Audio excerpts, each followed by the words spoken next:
తండ్రి అయిన దేవుని నుండి, యేసుక్రీస్తు ప్రభు నుండి, పరిశుద్ధాత్మ దేవుని నుండి మీకు కృపా సమాధానము కలుగునుగాక. ఆమేన్. ప్రభు పేరట మీ అందరికీ వందనాలు. షలోమ్. మరొక అంశంతో ఈరోజు మీ ముందుకు వచ్చి ఉన్నాము.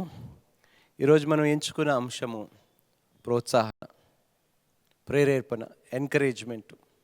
చాలామంది లైఫ్లోని ఎంకరేజ్మెంట్ లేకుండా ఎక్కడికక్కడ వారే పనులు ముందు కంప్లీట్ చేసుకోకుండా ఆగిపోతున్నారు ఈరోజు. కానీ మన దేవుడైన పరలోకపు తండ్రి ఎప్పుడు నిత్యము మనల్ని ఎంకరేజ్ చేసే దేవుడై ఉన్నాడు, మనల్ని ప్రేరేపించే దేవుడై ఉన్నాడు. ఏ విషయంలో కూడా అధైర్యపడనివ్వకుండా ధైర్యపరిచే దేవుడుగా ఉన్నాడు. రండి అసలు ఈ ఎంకరేజ్మెంట్ గురించి కొన్ని మాటలు బైబిల్ లేఖనాల ద్వారా ఈరోజు మనం తెలుసుకుందాం.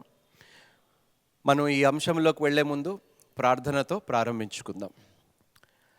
మహాపరిశుద్ధుడా, మహాగణుడా, సర్వలోక సృష్టికర్త అయిన మా దేవా, నీ బంగారు పాదాలకు స్తుతులు, స్తోత్రాలు. నాయనా ప్రభువా, ఎంకరేజ్మెంట్ ఇది వాస్తవంగా నీ ఆత్మ వరము నాయన తండ్రి. పురికొల్పుకోవటం అనేది ప్రభువా, it is a gift from you నాయన తండ్రి. ఎంకరేజ్మెంట్ అనేది ఇట్ ఈస్ అ గిఫ్ట్ ప్రభువా. ఇంగ్లీష్లో నాయన తండ్రి ఎగ్జార్టేషన్ అని ప్రభువా రాయబడి ఉంది ప్రభువా. ఎగ్జార్టేషన్ అంటే స్ట్రాంగ్ ఎంకరేజ్మెంట్ అని అర్థంగా మేము తెలుసుకొని ఉన్నాము ప్రభువా. అది ఆత్మ వరమై ఉన్నది ప్రభువా అని మేము నేర్చుకొని ఉన్నాము ప్రభువా. అవును నాయన తండ్రి, మా జీవితంలో మమ్మల్ని ప్రోత్సహించేవారు లేనందుకు ప్రభువా, మేము చేరుకోవలసిన స్థలములు చేరుకోలేక మధ్యలోనే మేము ఆగిపోతున్నందుకు తండ్రి, మేము చాలా పోగొట్టుకుంటున్నాము ప్రభువా.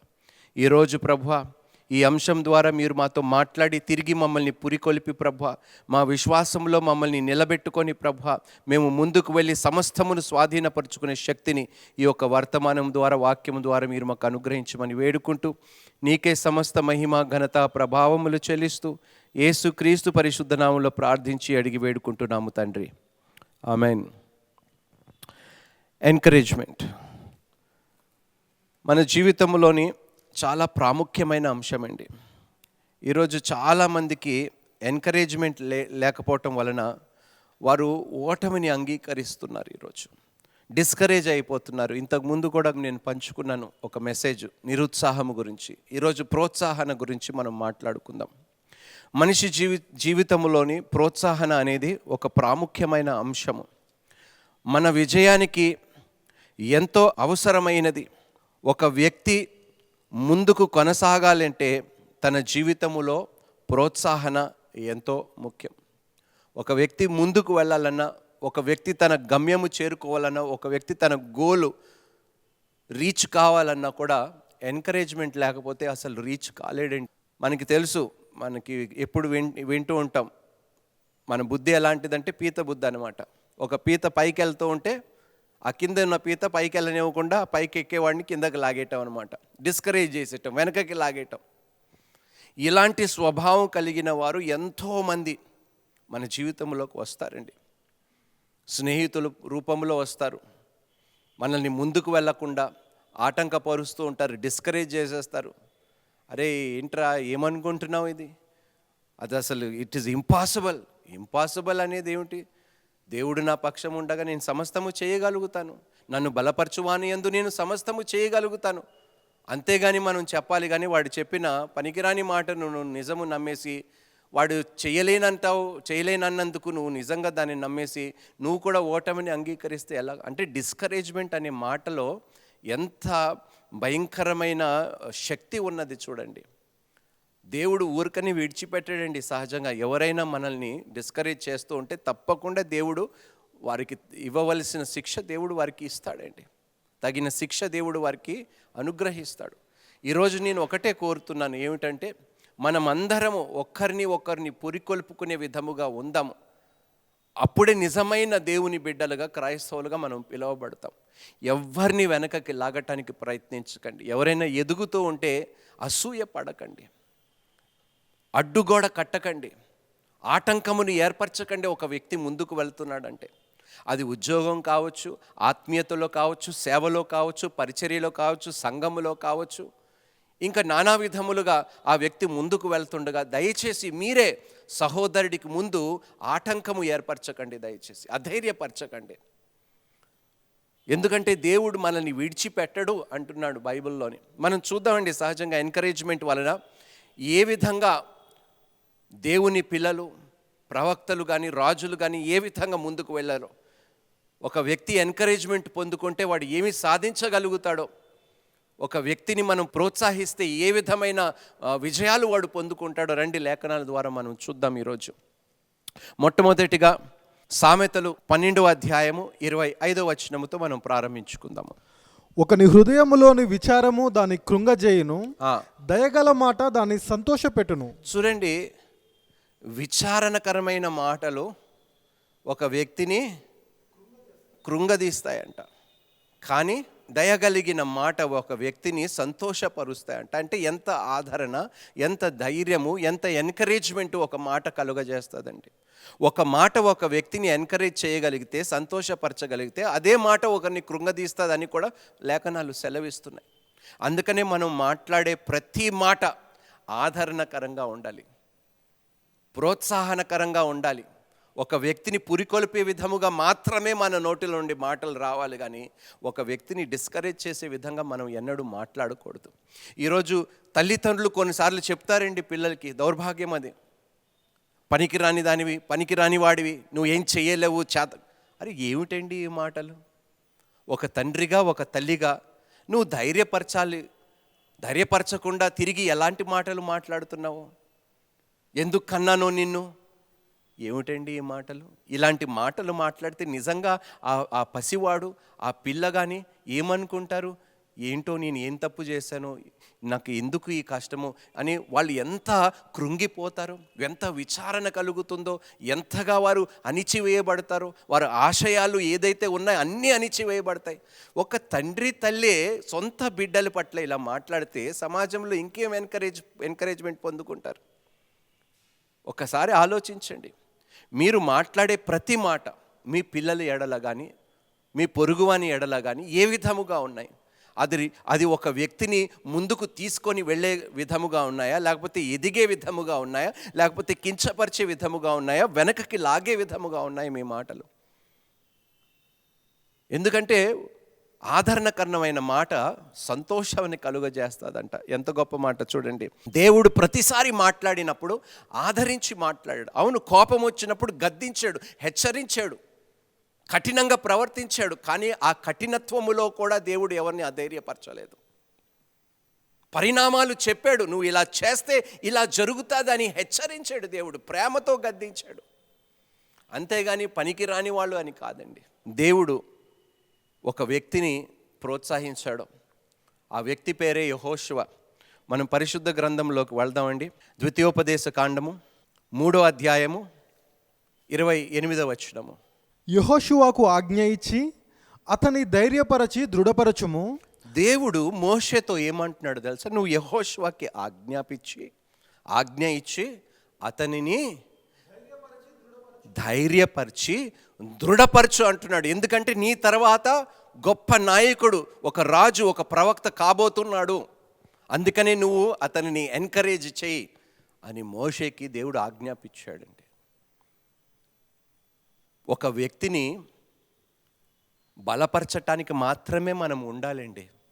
ఒక వ్యక్తి జీవితంలో మనం అతన్ని ముందుకు తీసుకెళ్లే విధముగానే ఉండాలి, కానీ వెనకకి లాగే విధముగా మనం ఉండకూడదు. యెహోషువ ఆ విధంగా ముందుకు వెళ్ళగలిగాడంటే మోషే ఆ విధంగా అతన్ని ఆదరించాడండి.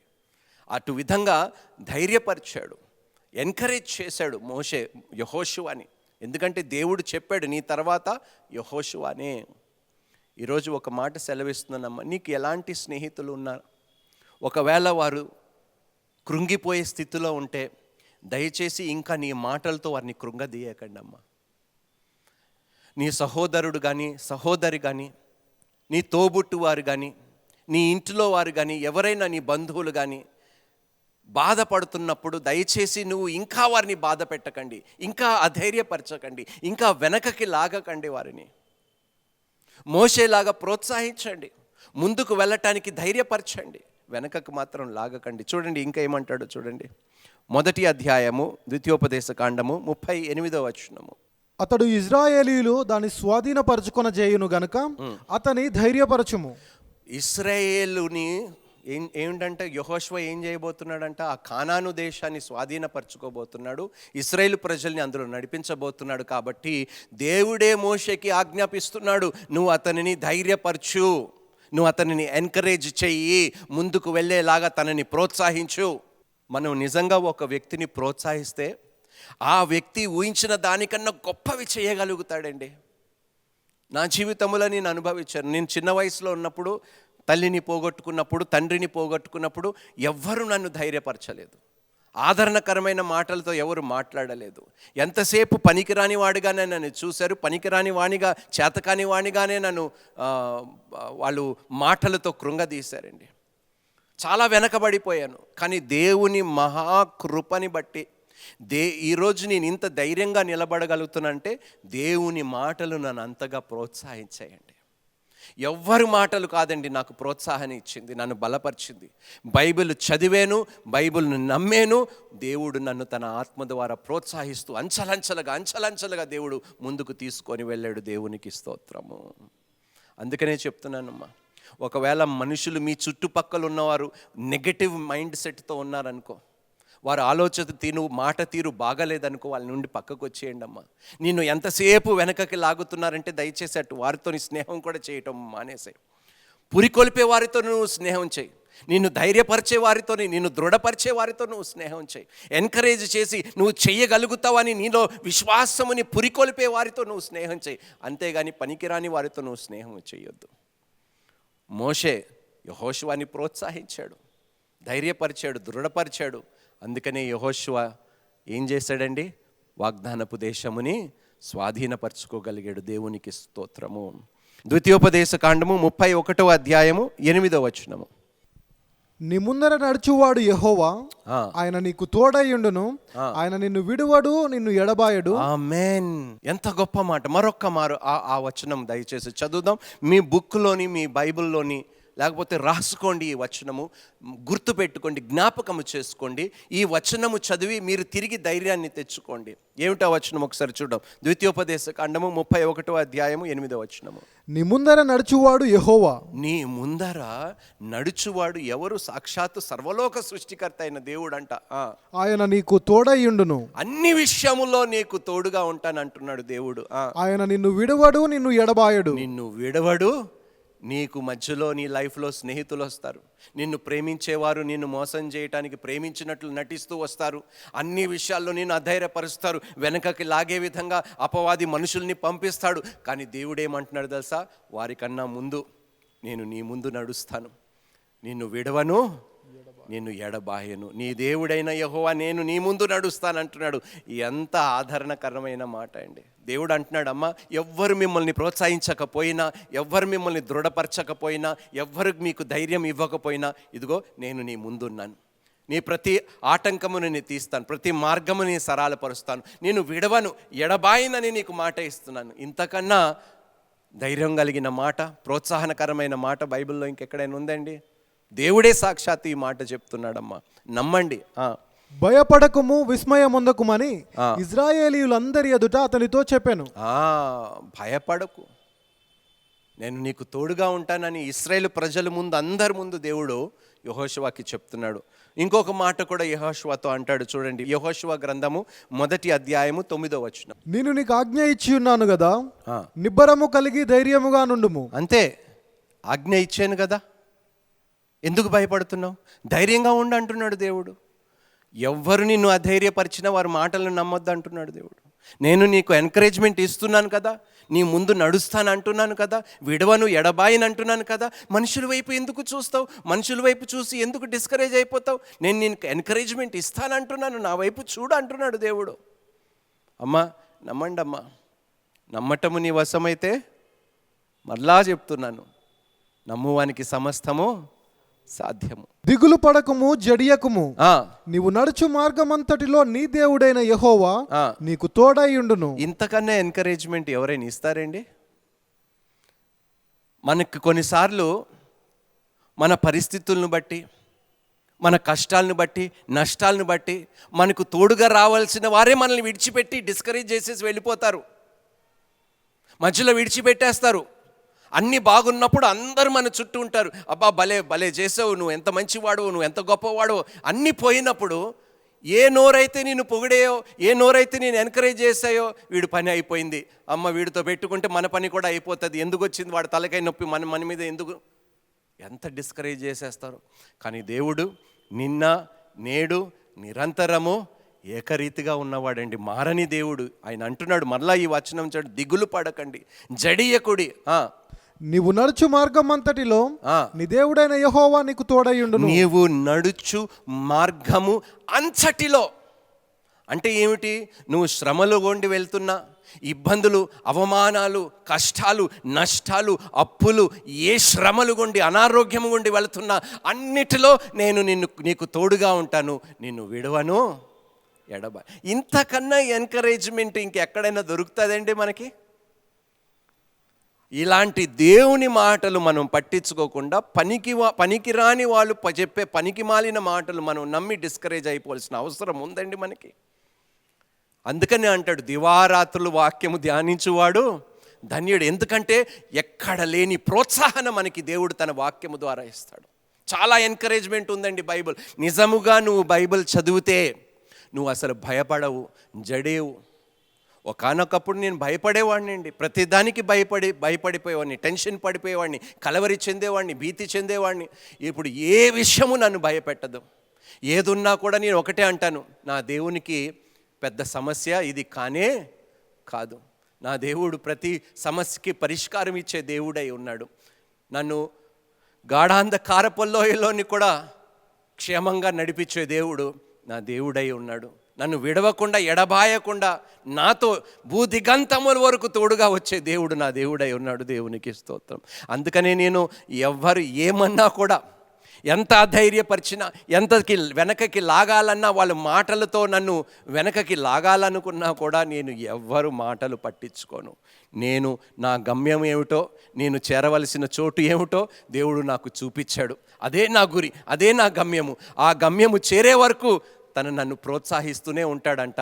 నా ముందు వెళుతూ, నా చెయ్యి విడవకుండా, నన్ను ఎడబాయకుండా ఆయన నన్ను నడిపిస్తాడంట గమ్యం వరకు. దేవునికి స్తోత్రము, హల్లెలూయా.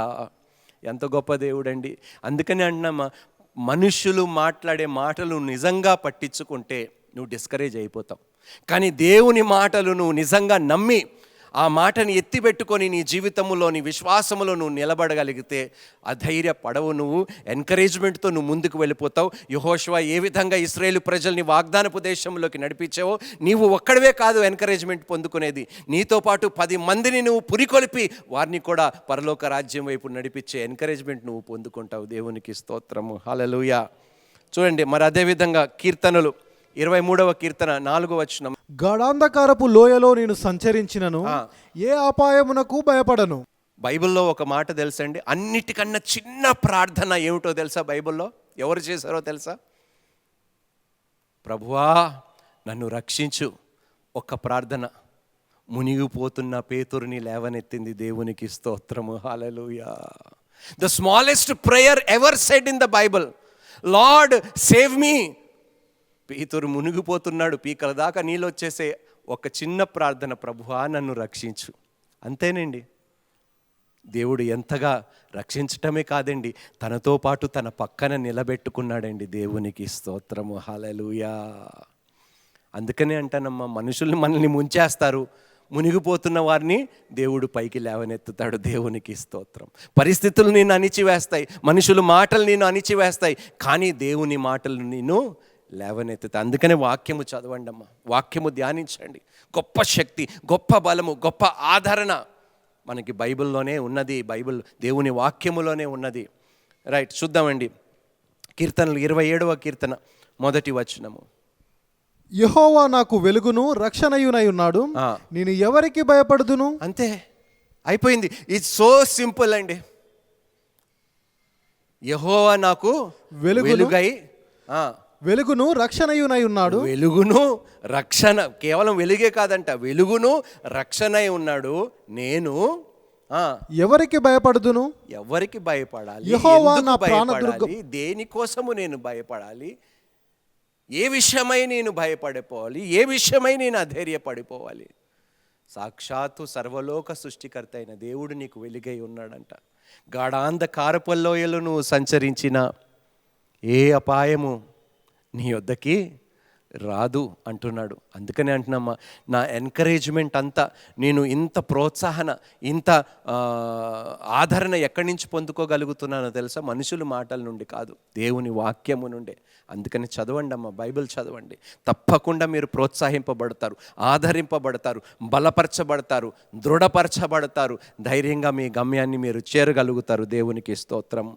ల్యాక్ ఆఫ్ ఎంకరేజ్మెంట్ ఏం చేస్తుందో తెలుసా? ఎక్కడైతే ఎంకరేజ్మెంట్ లేదో అక్కడి ఓటమి మాత్రమే ఉంటుందంట. అమ్మా, ఎవరి జీవితంలోనైనా వారు ఓడిపోయేలాగా మీరు చేస్తే దయచేసి జ్ఞాపకం చేసుకోండి, దేవుని ఉగ్రత తప్పకుండా మీ మీదికి వస్తుంది. మీ వలన ఎవరైనా చనిపోదాము అనుకున్నారనుకోండి, మీ వలన ఎవరైనా చేరుకోవాల్సిన గమ్యము చేరకుండా మధ్యలోనే ఆగిపోయి నిజంగా నా వల్ల కాదు అని నమ్మి ఆగిపోతే ఆ శిక్ష మీ మీదకే వస్తుంది. అలాంటి కోవలో నువ్వు ఉన్నావా సహోదరి, సహోదరుడా? ఎవరినైనా ముందుకు వెళ్ళనివ్వకుండా అక్కడే నువ్వు ఆటంకపరిచేసి వెనకకి లాగేసే బుద్ధి నీదా? దేవుడు అంటున్నాడు, మార్చుకో. ఎందుకంటే తన ఉగ్రత నీ మీదకి ఒక రోజు రాబోతుంది. నువ్వు తట్టుకోలేవు ఆయన ఉగ్రతని.